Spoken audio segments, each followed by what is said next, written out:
And if we think about the whole sort of lockdown with loss and bereavement, so not only will there be perhaps bereavement and grief where people have lost loved ones, but also just, or not just, but also the things like loss of routine, loss of structure of school, loss of friendship, loss of opportunity to do what you would normally do, loss of freedom.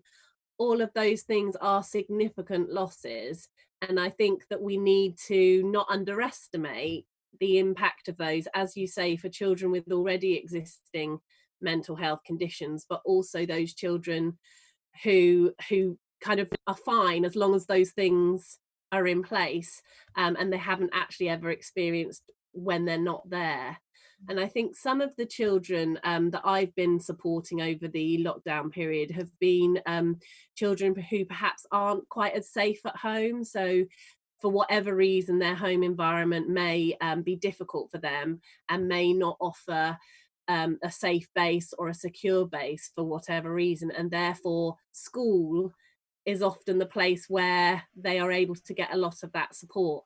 And that's been absent. And so maybe they've been able to access that in other areas, but maybe they haven't.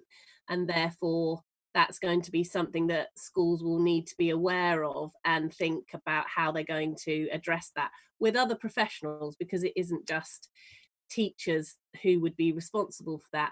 But I think it will be the adults who the child trusts who may hear that first and will need to work with that child perhaps first. Winston's Wish have produced a child bereavement charter, and one of the things that they um, said specifically was that children should have access to the support they need when they are bereaved or have experienced something traumatic without having to ask for it. And so I think that's a really important key for schools to think about, and professionals, is that we shouldn't expect children to be in a position to ask for what they might need, but to use our skills and our knowledge of those children about what their behaviour may be indicating to us.